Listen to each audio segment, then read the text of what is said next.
Good afternoon. It's Monday, the 8th of January 2024, just after 1 o'clock. Welcome to UK Column News. I'm your host, Mike Robinson. Joining me by video link today, we have Alex Thomson and Mark Anderson. We're going to start off with the Horizon IT scandal. We were talking about this on Friday's programme. MPs talking about it today, as we'll see in a second. Here's David Davis, first of all, and he's saying, of all the cases depending on a single lie, of all the cases depend on one single lie, and that is nobody but the postmasters and mistresses could access their computers. We know that to be untrue. Now, so of course, this is about the postmasters and postmistresses accused of fraud by the post office following bugs with the Horizon IT system. If you want more of the background on this, have a look at Friday's news programme. David Davis went on to say this: I see no real reason, no logical reason you can't have a mass case, mass appeal on that basis. And the reason for this is because many actually the vast majority of the postmasters and postmistresses who were prosecuted by the post office for alleged fraud are still living under that prosecution and under that guilty verdict, even though they were not guilty. It's absolutely clear they weren't guilty. Andrew Bridgen is probably the only other MP in the House of Commons at the moment who has been campaigning on this for many years. He said, despite being one of the first MPs to raise concerns about the Post Office Horizon scandal and one of only two of that five who remain in elected office, I've still not been called to give my evidence to the Horizon scandal public inquiry. I'm repeatedly told I would be called before Christmas, and he's wondering which Christmas. And then he has an article published in TCW today, if you want to read more about his 14-year fight to deal with this. So I recommend reading this article and getting a bit more background on the whole thing. In the meantime, there is a campaign has been running. There's a petition here on 38 Degrees with over 1 million signatories already calling for Paula Venables of the Post Office to have her CBE taken away from her. Now, who is she? Well, she is a former Anglican priest, and she was chief executive of the Post Office, which we've got to remember, the Post Office wholly owned by the UK government at the moment. So she was CEO from 2012 to 2019, and she had also held other roles within the organisation. She was given a CBE for services to the post offices in 2019, and then she left just before the High Court judgment, which basically said that the management of the company had punished postmasters for mistakes in their own computer system. She took more than £400,000 in pay and bonuses when she left. So anyway, calls for her CBE to be stripped. I think it goes beyond the removal of honours here. She needs to be facing a court case herself, in my opinion. Anyway, the inquiry is back in action this week. So here it is. And one of the first things they're going to do is to hear from a partner at a company called Burgess Salmon. This is the law firm that is now representing the post office. So the inquiry has confirmed that it will hold a further hearing regarding the post office's disclosures to the inquiry. And that's going to be held on the 12th of January 2024. So that's this week. Sir Wyn Williams announced the intention to hold a hearing after evidence from representatives of the Post Office, Herbert Smith Freehills and KPMG revealed process failings and potentially deeper-rooted problems related to the Post Office disclosure. So in other words, there have been questions about whether the Post Office has been providing full disclosure of documents from the beginning, and clearly those questions continue.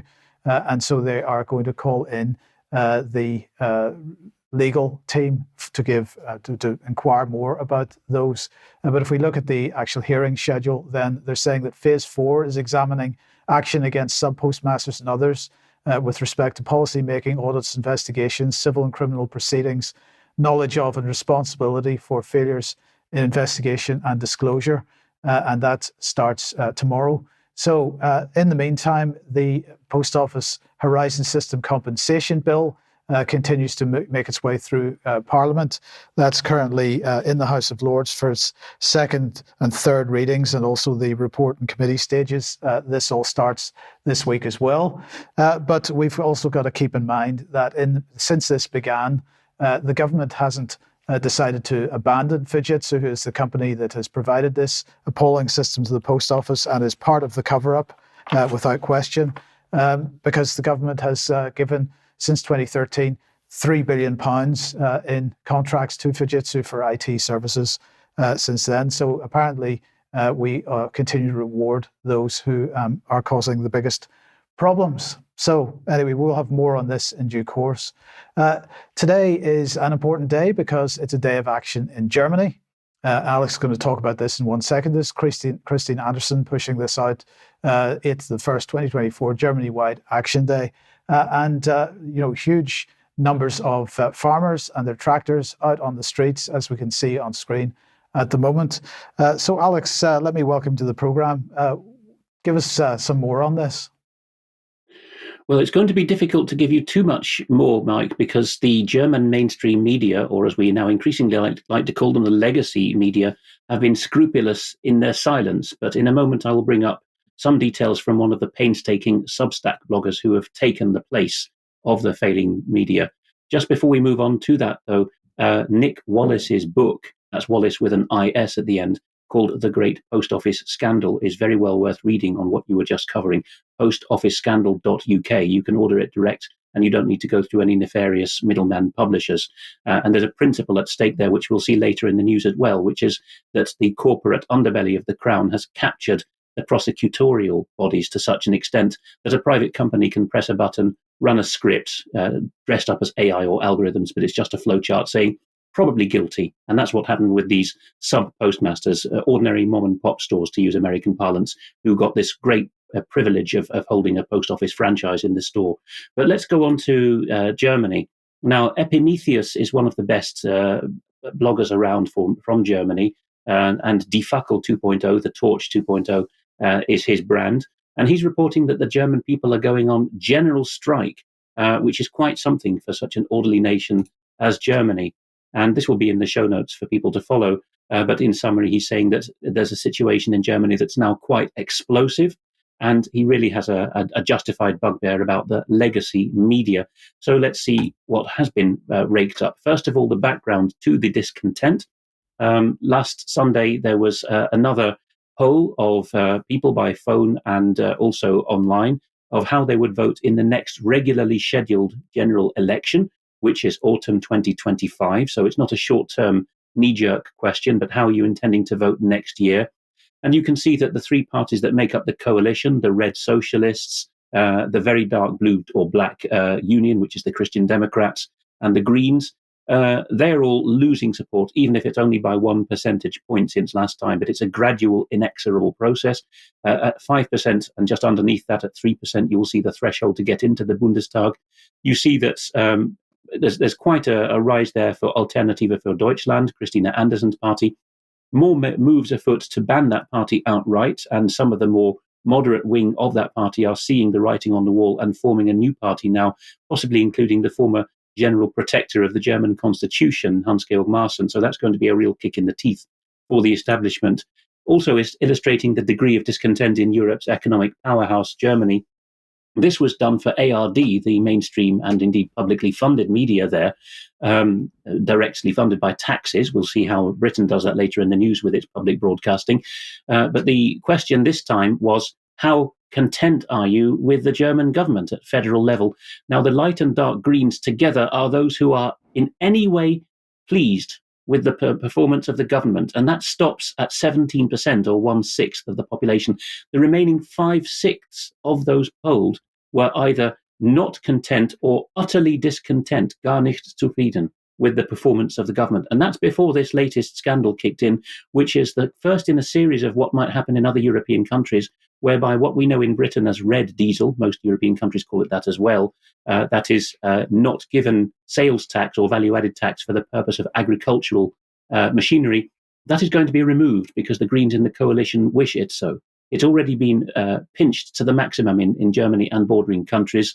I have found out very recently that neighbouring Belgium even sends farmers a tax bill when they voluntarily turn up for their local municipalities and go onto the public roads to clear snow, for example. They will then be told, no, for that amount of fuel you used, you now have to pay back owing taxes, even though it was in the public service. So what else has Epimetheus found? Well, The Twitter account, Professor Freedom, says, and the Google Translate has failed to get the acronym right here, the ER in the middle there, so I'll give that for you, says when the farmers dump their manure in Berlin soon, and they are already there at the main monuments in Berlin with police barricades up, then, says Professor Freedom, the ER, which stands for the public law, that is their equivalent of saying mainstream or publicly funded broadcasters, will be there, and they'll be reporting in detail about farmers' involvement with Nazis, COVID deniers, swearers or babblers, and Putin friends. It will be a party. In the extremely quiet Baltic town of Volgast, population of barely 10,000, you've got that many protesters, and this is regarded even in German terms as a very sedate part of the world with orderly and quiet people. And they're chanting, "Wir haben die Schnauze voll, wir haben die Schnauze voll." We're fed up to the back teeth. And this gentleman, who is a financial markets journalist, is wondering what's in store for him, even in that quietest backwater of Germany. Epimetheus then goes on to report that train drivers, railroad engineers in US parlance, are going to join the protests next week. Germany's railway system is already creaking at the seams. It's not the efficient beast that many people fondly remember it as. And a financial site, Finanzmarktwelt, reports that the epicenter of the protests is in that state of Saxony, always my top bet for the first state to secede from the German Federation, where, according to the local, state-funded broadcasters, 19 out of all 20 motorway on-ramps are going to be blocked on this Monday. We'll see whether that's true at the end of this day. There's also protests on highways, supermarkets, and petrol stations, and there are thought to be over 30 demonstrations throughout Germany. Let's see where they are. They are, well, far more than 30 on that map. There's one just over the border from me in Cleves, but I won't be able to get to that. And you can see that it really encompasses rural, urban, Catholic, Protestant, north, south, east, west, very much a pan-German affair. So we'll see what comes of it. Sorry for moving that forward. But Germany is likely to see more troubled times than we've seen for a while. All of the neighbouring countries have seen it come to this. The Germans have held back until now. Yes. Okay. Thank you, Alex. Now, Mark, let's bring you onto the program. And, you got a little bit of a preview of that. The World Health Organization, what's the latest? Important stuff. Of course, why are we reporting this? We have to keep in mind that if a World Pandemic Treaty is consummated around May 27th, when the next World Health Organization shindig is for that purpose, if that's consummated, it's going to reduce, by all indications, national and personal autonomy to opt out of vaccine mandates if and when the next pandemic is declared. And of course, the WHO autocrats and bureaucrats are always telling us it's not a question of when, it's not a question of if, rather, it's a question of when the next pandemic will be declared. So the centralization of authority that very likely would come out of the intensified international health regulations and the creation of a pandemic treaty is keeping in mind why we report this, why this is so vital. But there's a slide here that just gives the basic thrust of this. The WHO deadline is less than 3 weeks away. This has to do with the international health regulation deadline, where they have to have those sewed up 4 months before May 27th, when they start working on the treaty in Geneva. And that's a very required deadline. Here we have in the next slide, according to Article 55 of the International Health Regulations, this is from the reliable source James Roguski of Los Angeles. He's been on UK Column before. According to Article 55, the deadline to submit amendments for consideration at the 77th World Health Assembly is January 27th of this month, 2024, of course.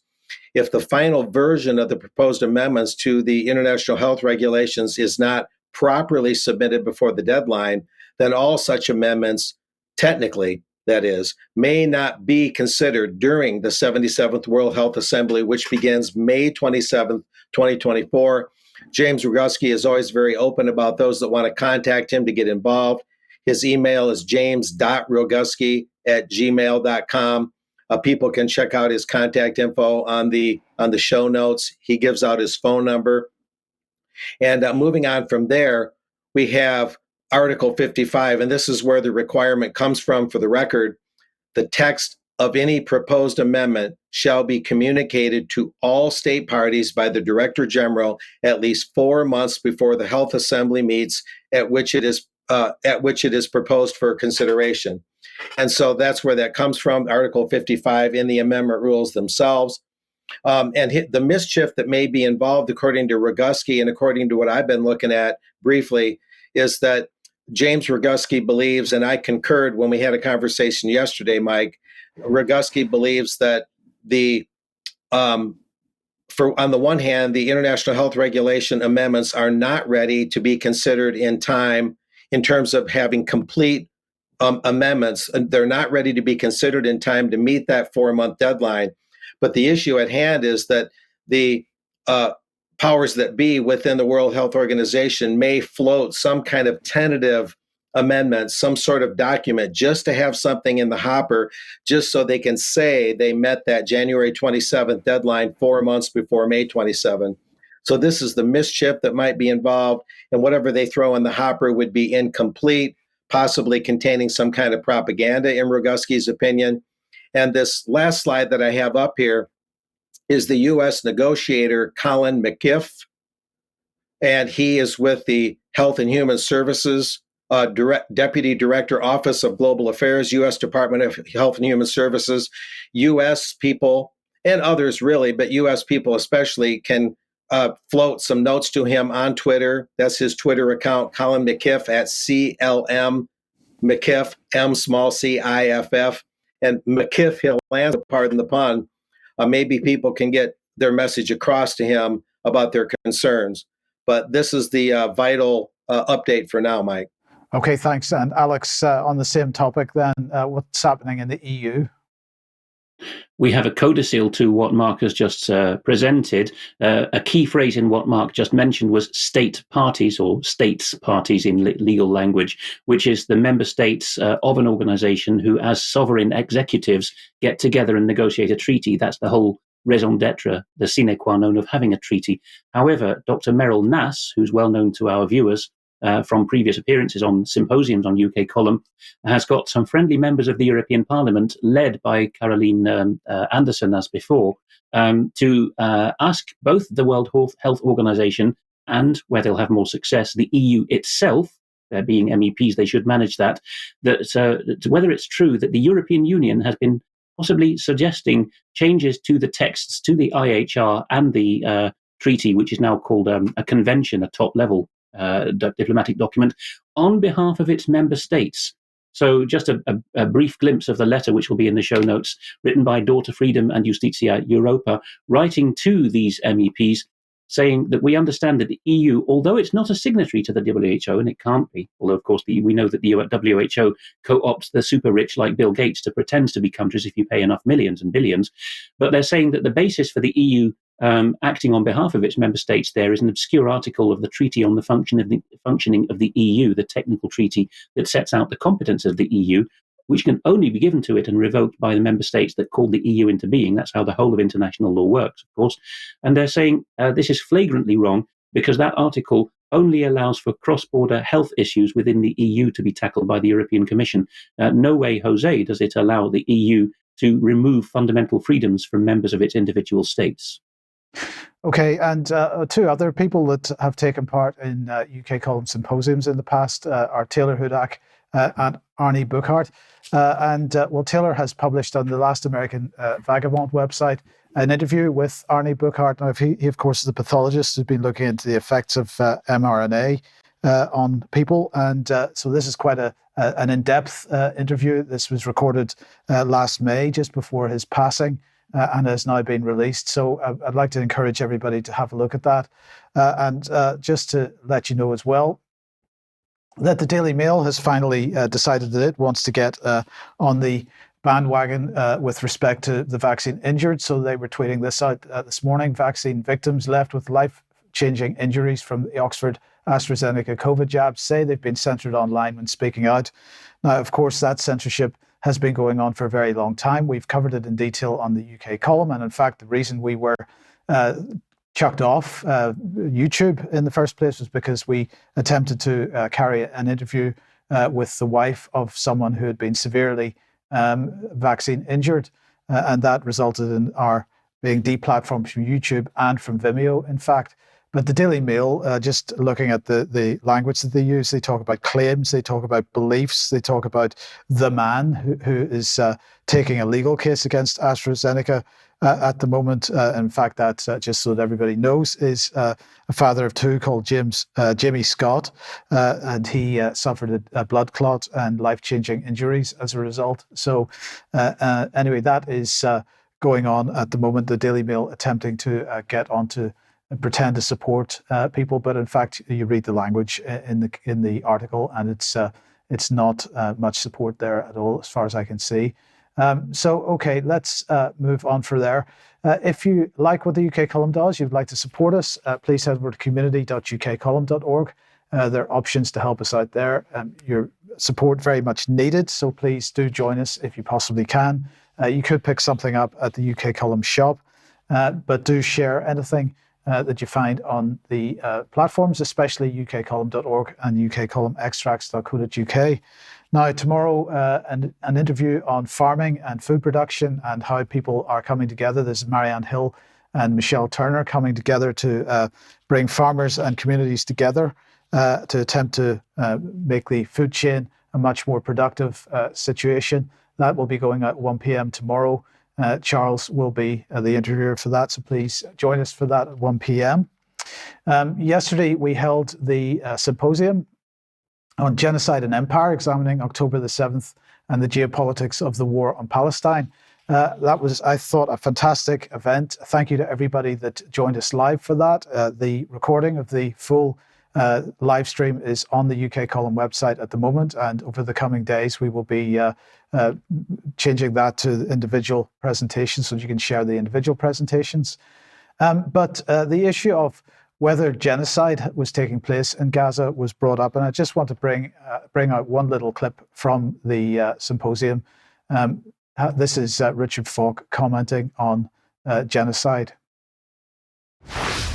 Just want to move this on to the question of genocide. So we've got probably a fairly straightforward question here, which Richard can answer. One question which came in just said, what do you say to people do you say to people who say that this is not genocide, it's simply war? I'll just pass that to Richard to quickly address before we get on to other issues in relation to the genocide question. Well, as I tried to suggest, Israel can't, as the occupying power, has no authority to wage war.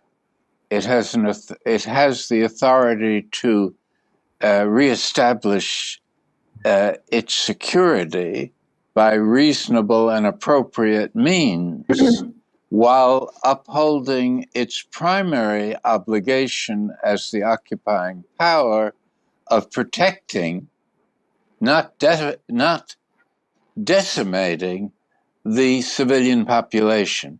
The whole emphasis of the Geneva Conventions when it comes to belligerent occupation is the duty of the occupying power to protect the civilian population. And this kind of response that had very little relevance to future Israeli security, in fact, was dysfunctional from that, obviously dysfunctional from that perspective, suggests that it has to be judged on the basis of what kind of operation this was. And given the statements of the Minister of Defense, the Prime Minister, and the religious leaders in the Israeli cabinet, there is no reasonable doubt that the intention was genocidal. And I would be very surprised, even if a relatively conservative International Court of Justice does not agree with that assessment. So, Alex, I'd just like to get your thoughts very, very briefly on that. I mean, Francis Boyle, who's the international human rights lawyer, has also agreed or decided or stated that he believes the South African efforts to bring Israel to the European Court of Justice on this are going to be successful. Just very briefly, what are your thoughts? People get in a funk about this, Mike, because they go to the ceasefire line of 1967, or they go back to the interwar era. But the key point that brings it to a fulcrum is 47-48.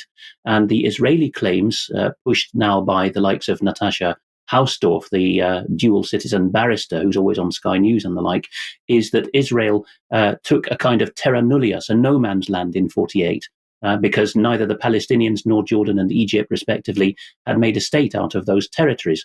This has not just been voted against in the UN at General Assembly and Security Council levels, which could rightly be perhaps disregarded as a political action by its nature, by force of numbers, but it's also been accepted by the International Court of Justice here in The Hague and by Israel's own Supreme Court, sitting as the High Court of Justice, that in a test case upheld that the Geneva Convention, I don't know about the 77 annexes, but the original 49 document and this 1907 Hague regulations were of full effect in this case. So that's where the stink and the upset goes on. Israel is doing a special pleading that it kind of took over a bunch of savages and that there was nothing there, therefore there's no occupation. And its own judicial authorities have refuted that.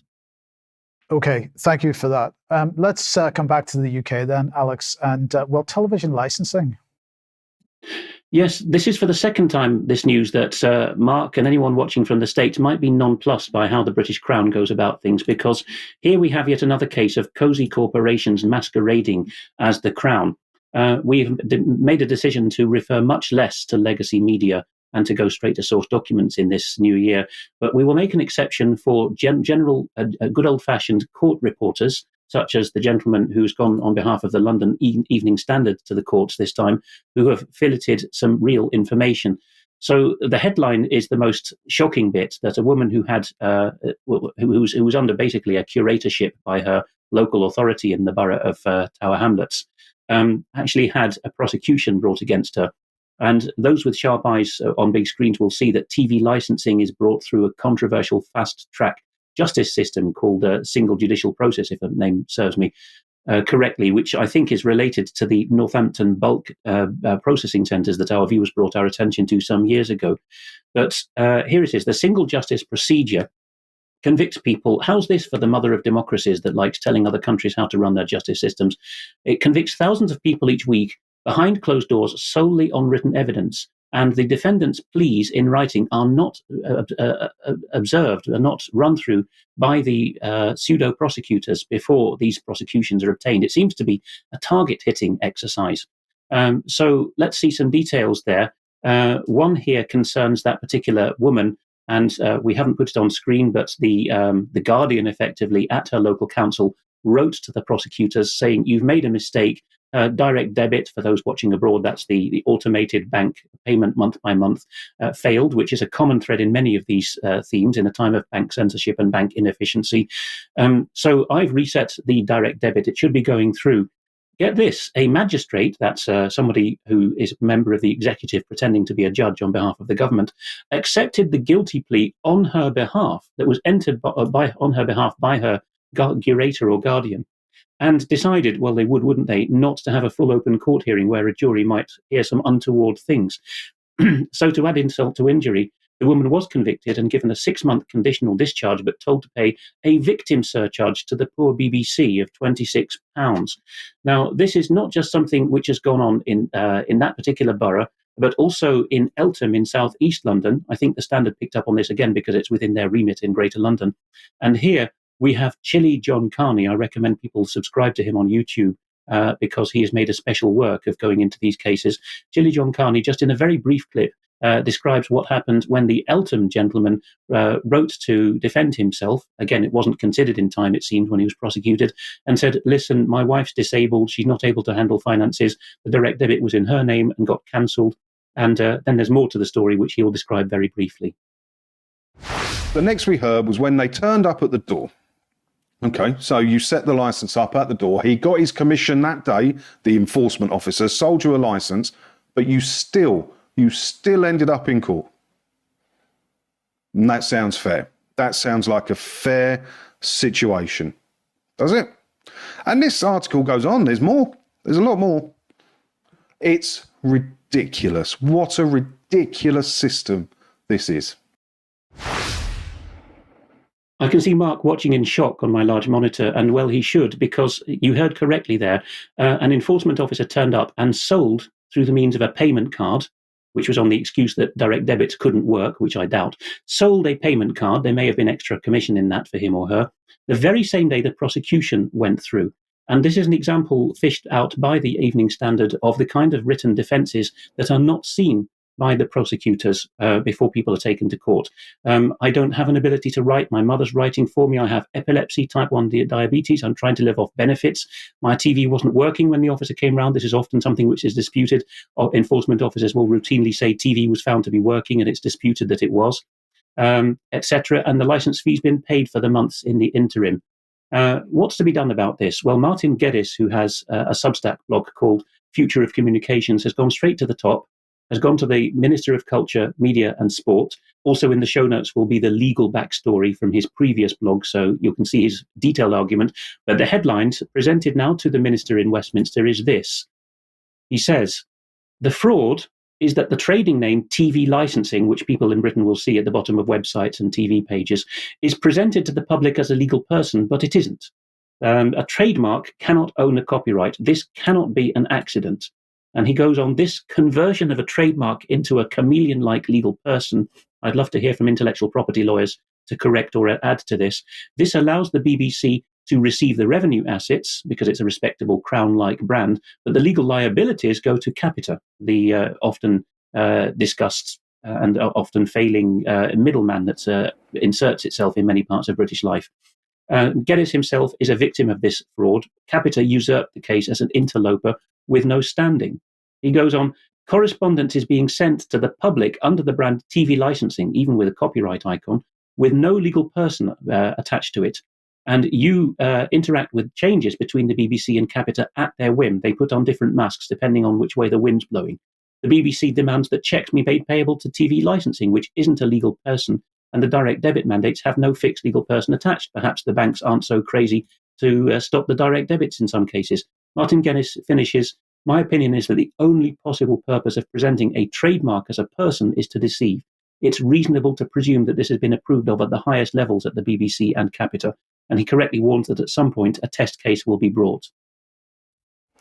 Sooner the better, Alex, is what I would say. And I would echo, people should subscribe to Chili John Carney on YouTube for much more on the issue of TV licensing and the BBC.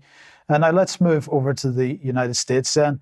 Well, actually not, because although we're talking about Donald Trump, this is the Foreign Office up to their work again. So this is apparently an exclusive for the I newspaper. And they're saying that members of the UK's foreign policy establishment are concerned about the impact that Donald Trump returning to power would have on Britain. Now, of course, they've always been concerned about Donald Trump. That's why the original Russiagate document was produced by Christopher Steele, a British intelligence agent, shall we say. And so the Foreign Office is now building a new dossier in the run-up to the US election later on this year. And of course, Mark, we could argue that that is election interference, could we not? Oh, absolutely, of a sort. This reflects what's going on, as I'm about to report, with the Democratic Party and the greater media here in concocting and misrepresenting what's been going on in the courts against Trump. And if with your green light, Mike, I'll proceed. Go for it. Yeah, here we have in this first slide, just some headlines here, just to see what the legacy media is up to. This is NBC News recently. Colorado Supreme Court, we're told, kicks Trump off the state's 2024 primary ballot for violating the U.S. Constitution. And you can see in the background of this anchor of NBC, Trump disqualified from Colorado ballot. And it makes it sound absolute, but it's not necessarily absolute. Let's move on from there. Here we have just a little snippet from that same article dated December 19th, this past December, NBC News, in a bombshell decision. Bombshell. Colorado's Supreme Court on Tuesday ruled that former President Trump's candidacy in the state's primary next year is prohibited on constitutional grounds. This first of its kind ruling, we're told, stems from a lawsuit that focused a little known provision in the 14th Amendment of the U.S. Constitution.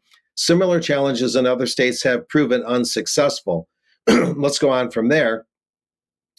And another headline, just as an example, Associated Press, Trump is blocked. Trump is blocked from the GOP in 2 states. Can he still run for president? And we'll keep flowing from there. This is some counterpoint, some much needed counterpoint from a respected writer, Paul Craig Roberts, former with the Reagan Treasury Department under Ronald Reagan. He's now chairman of the Institute for Political Economy. Readers and viewers can check out his CV on the show notes. Here's a headline, though, from important columns recently. Democrats facing election wipeout resort to desperate actions. So Roberts is believing that the Democrats are very vulnerable in election-wise. And here are some very important key quotes from Paul Craig Roberts. Neither do the Colorado Republicans understand. So it's not just a Democrat problem in all. In their appeal to the U.S. Supreme Court for a ruling on the Colorado State Court Constitution, the Republicans argue that the president is not an officer of the U.S. under the meaning of the, Let me try that again. In their appeal to the U.S. Supreme Court for a ruling on the Colorado State Court decision, the Republicans argue that the president in general is not an officer of the U.S. under the meaning of the provision in the 14th Amendment, that only Congress has the power to apply the insurrection provision, and that Colorado's ruling, if allowed to stand, would violate the people's ability to select candidates in primaries. And we have one more quote from Mr. Roberts. The persecutions of Trump are not legitimate. They are weaponizations of lawfare, designed to keep power in the hands of the ruling establishment. That these persecutions are not denounced by bar associations, by law schools, politicians, media, and the American people indicates that the weaponization of law is generally accepted now as a legitimate tool in the struggle for power. And this is a key part. The Democrats who falsely accused Trump of election interference are now interfering themselves. And that mirrors, Mike, what you were saying about the dossier 2.0 on the other side of the pond.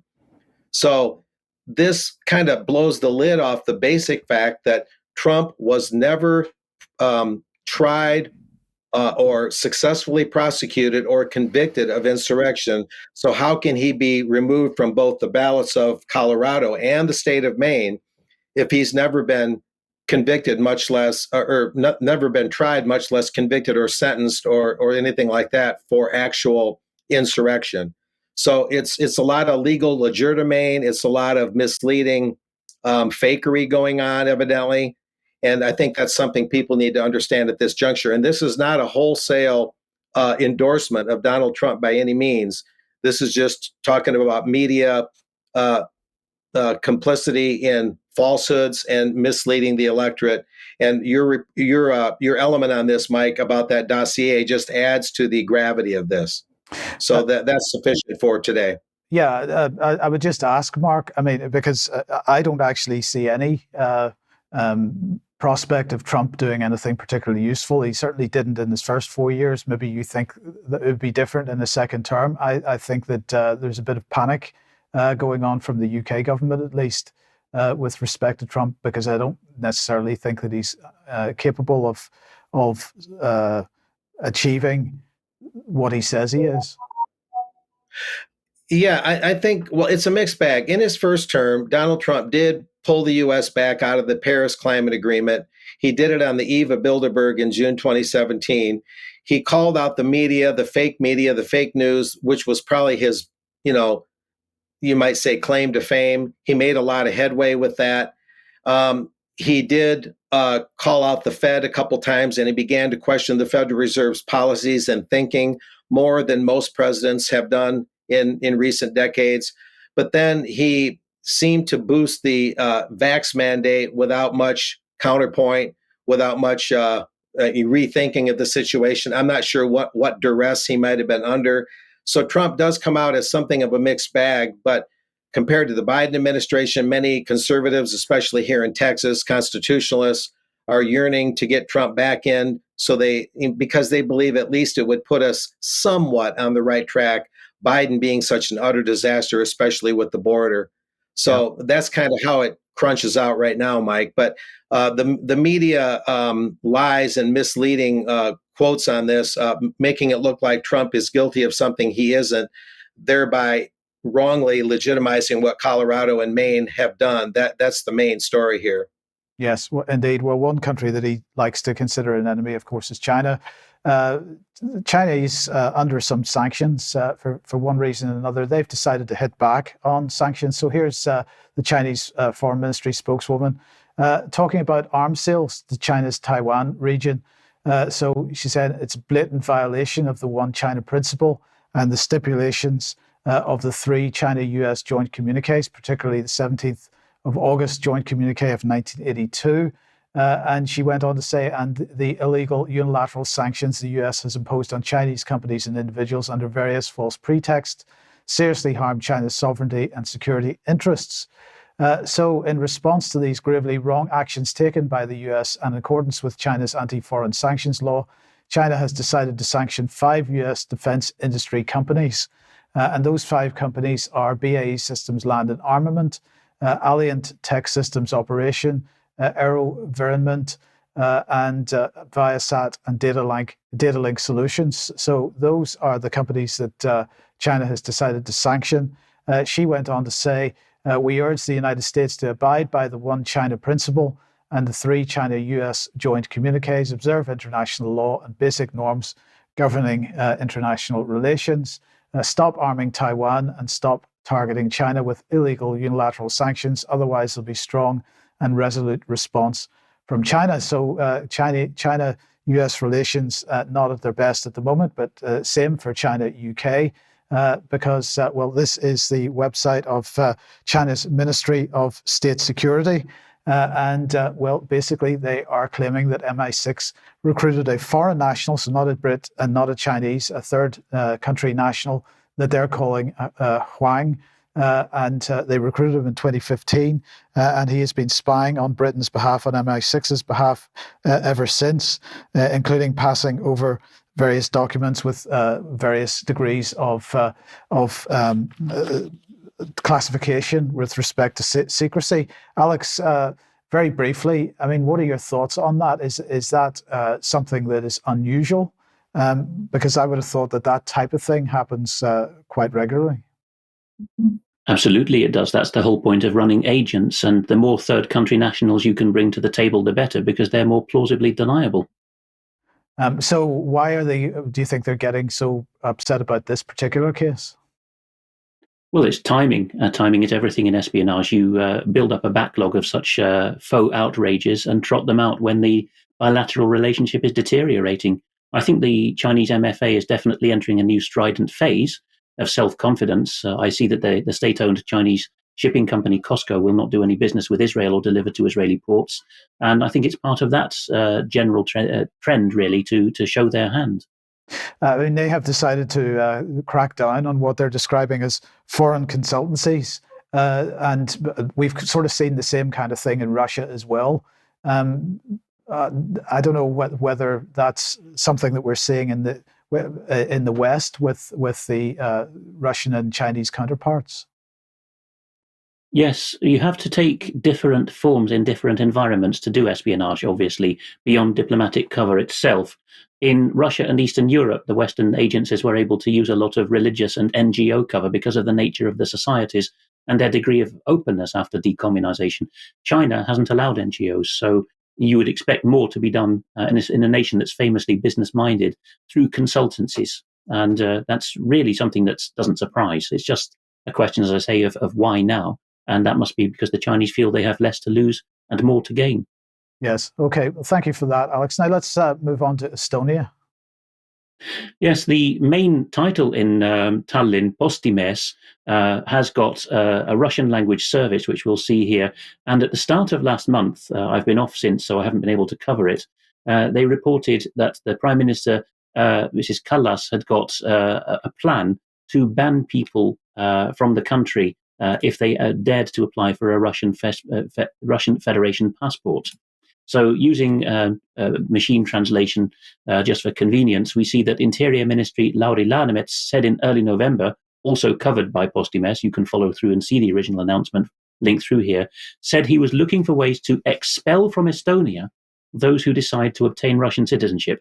I hasten to add that he said in that November announcement, this does not apply to the hundreds of thousands or tens of thousands at least of ethnic Russians in Estonia who already have Russian citizenship. Often it's their only citizenship because Estonia makes it jolly hard to get Estonian citizenship, nor would it apply to the children of Russian citizens who have it given to them by the parents' application from now on. But if you're an 18 plus resident of Estonia, and that could be a lifelong resident who's never got Estonian citizenship, and if you now apply for a Russian passport, you could be kicked out. So we read that the Prime Minister was written to by an ethnic Russian member of the parliament, the Riigi Kogu, called Mr. Chaplygin, who said, what's the legal basis for this? And not for the first time in this news, we see a novel international legal basis, namely that you're a threat to the state.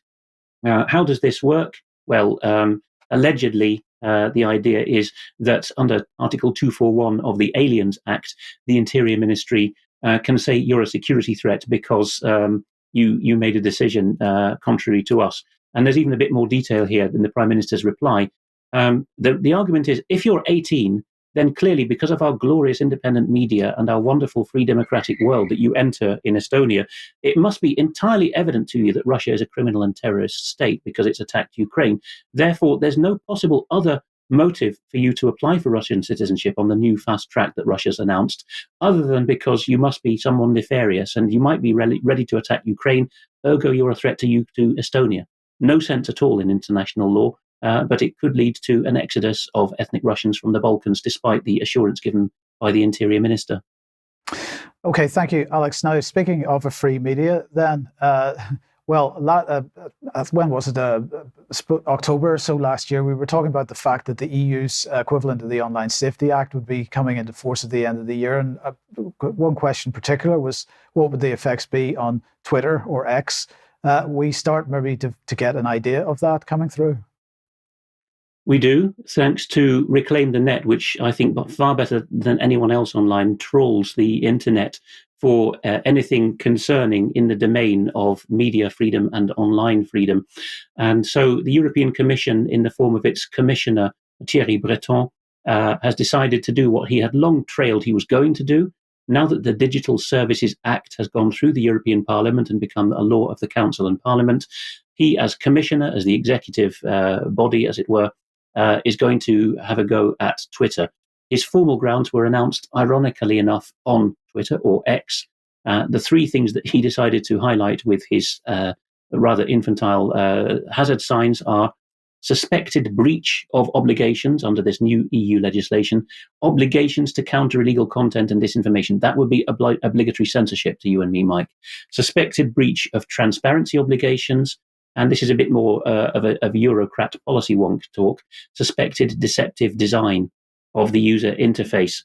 And we go to Reclaim the Net's write-up to find out the main point here, which is that the European Commission is currently looking into the operations stringently. It's unprecedented, but it was loudly trailed beforehand by Breton that he was going to do it, so it's no surprise.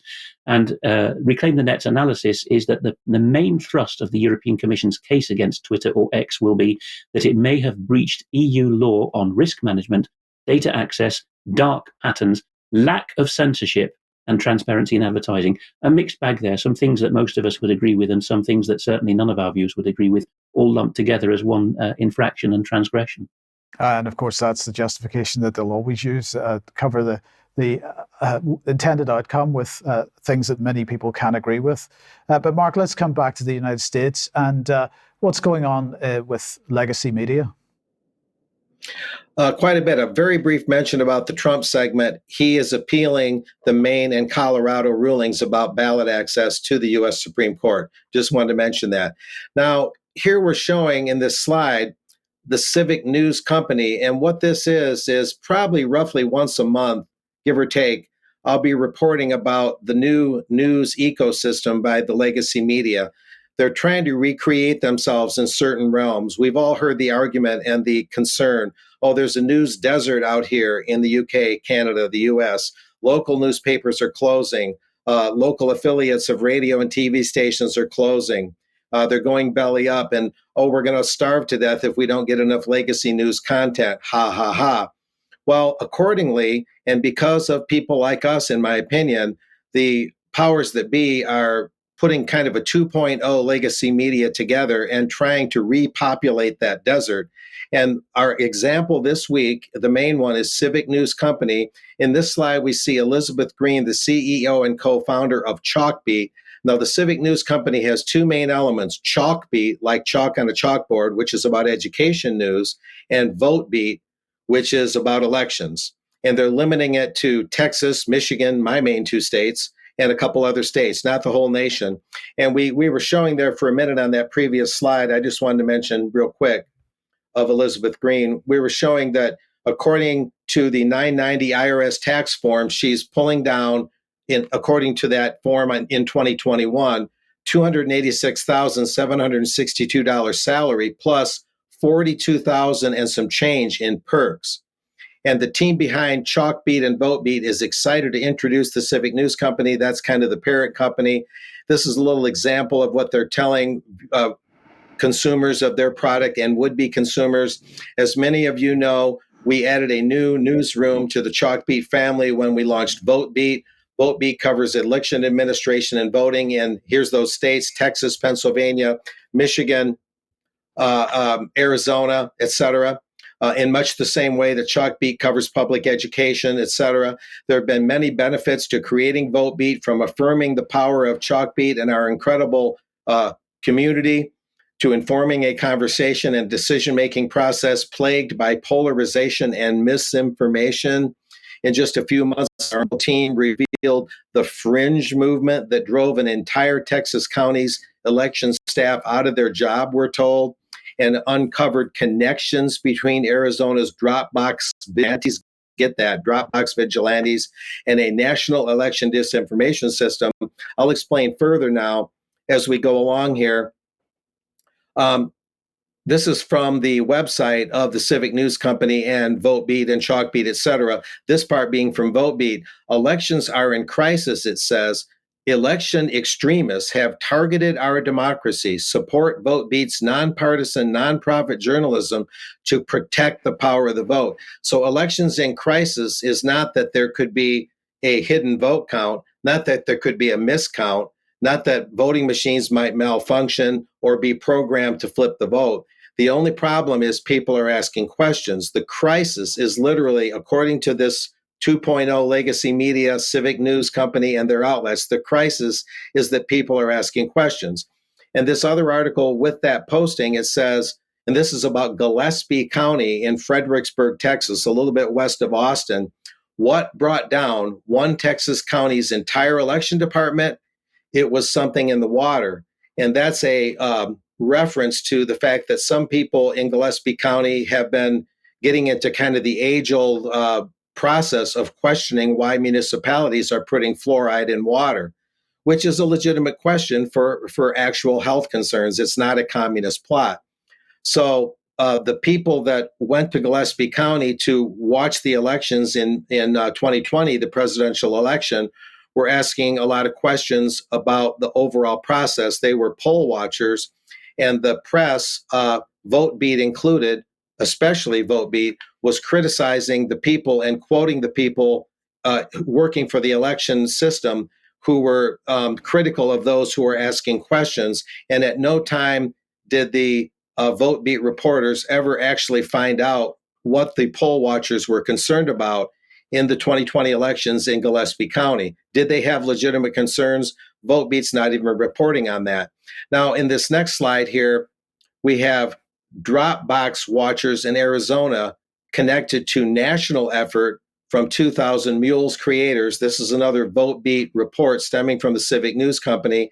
And basically what this is saying is that the people watching the Dropboxes in Maricopa County in 2020, and there was a multiplicity of these drop boxes due to the COVID scare. So elections were much more based on people dropping their ballots in insecure boxes. Who had the keys to the boxes? Was it possible to replace the ballots that were put in the boxes? There was lots of security concerns, legitimate ones about the boxes.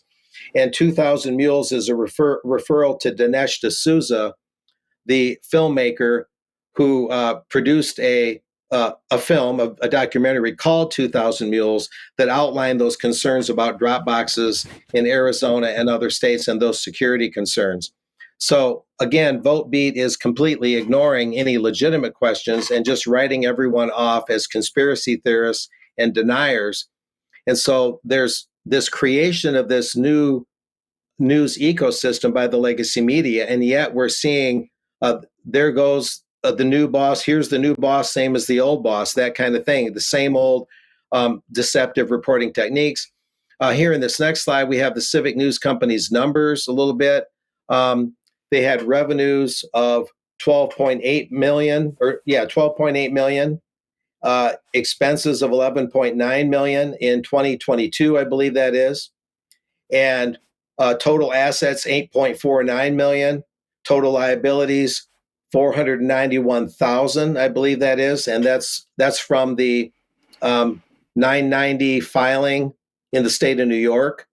And from 2017 until 2021, they basically doubled their gifts and grants and contributions income. It was a little over 6 million in 2017. It doubled to about 12 million by about 2021, totaling over $43 million. And what this is, Mike, is Civic News Company gets tax deductible donations. So they're operating a lot like the BBC and the Public Corporation for Public Broadcasting, which, of course, is where PBS comes from in the States. So those that want to support the Civic News Company financially for what amounts to largely propaganda will get a tax deduction, and it results in that large war chest that I just mentioned. And here's the company they keep. VoteBeat and Civic News Company people were at a Democracy 360 program at the University of Virginia for the Karsh Institute of Democracy. And this is this past October. And we have, going from left to right in this slide, we have John Dickerson from CBS News in the upper left. Next to him, going to the right, we have Tom Donilon, current chair of BlackRock Investment Group, and he's also with the Trilateral Commission and currently on the Bilderberg Steering Committee. We have Arnie Duncan. Next to him, Obama's education secretary. Next to him, Eric Edelman, former Undersecretary of Defense for Policy Administration in the George W. Bush administration. Mike Emanuel, over from him with Fox News, chief Washington correspondent. And going down, we have people like Donald Baer to the lower left, former White House director of strategic planning under Clinton. Moving from there, Peter Baker, New York Times, chief White House correspondent. Laura Barron Lopez, White House correspondent for PBS NewsHour. And Bob Bauer, former Obama White House counsel. And then the next slide, we're kind of wrapping up here, a little bit more of the company they keep. Of course, third from left is Elizabeth Green of the Civic News Company. So she's right in with this crowd. And all the way over to the left, Susan B. Glasser, staff writer for The New Yorker. Jeffrey Goldberg, editor-in-chief of the highly propagandistic Atlantic magazine. And Anise Parker, president and CEO of LGBTQ-related activities and activism. And moving on from some of the topics covered at that 360 Democracy 360 conference last October, elections and governance. One of the press releases, for the sake of American democracy, candidates urged to commit to free and fair elections and the peaceful transfer of power. And under the trusted information heading, you're being fed lies, how Americans can find truth in the age of misinformation, and so on. And what this boils down to, Mike, is calling for the peaceful transfer of power and asking candidates to commit to free and fair elections is code for saying, don't rock the boat too much, don't ask too many questions. We need to accept the election outcomes as an article of faith. We don't need to ask a lot of thorny questions about voting machines. We don't need to listen to poll watchers too much, even though they have a right to be there and they have a legitimate function, and so on and so forth. That last slide was another one of the participants, a couple of them actually, Margaret Spellings and John Bridgeland. And they wrote in a USA Today article recently, well, fairly recently, December of 2021. People can read about it, but they're talking about and warning people about social media conspiracy theories, and that this new news ecosystem is the way to go, basically, and they're representing that.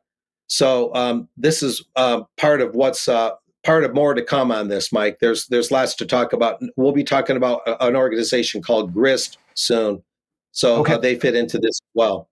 Okay, thank you, Mark. Right, Alex, let's end with King Charles then. Just a coda to what was discussed on Friday's news about the Prince Andrew fallout from the Epstein document unsealings.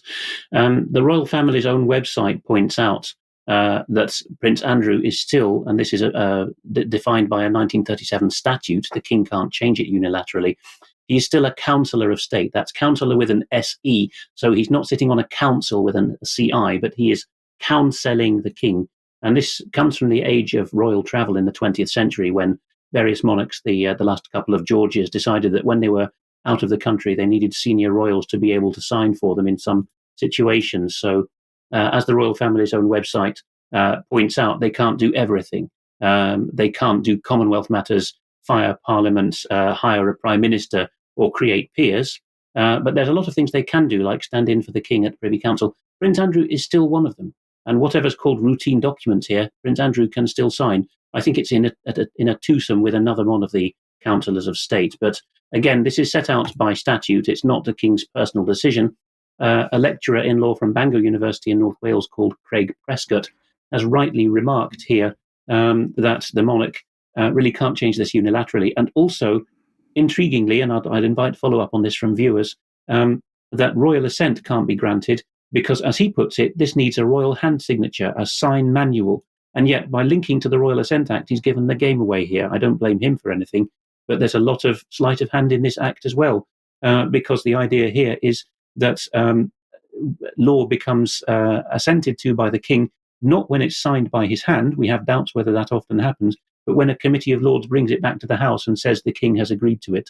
Le roi le vote in Norman French is the phrase that makes something law. So a big old mess there, but Prince Andrew is still a representative of the king, and it's not likely that he could be booted out without a statutory change at Westminster. Yes, indeed. Okay, thank you, Alex. Well, we're going to have to leave it there for today. I'm going to say thank you very much to Alex and Mark for joining us. Thank you for all of you for joining us. We'll be back in a couple of minutes for some extra if you're a UK Column member. Otherwise, don't forget the interview at 1 p.m. tomorrow on farming, and we'll see you at 1 p.m. for another news programme on Wednesday. See you then. Bye-bye.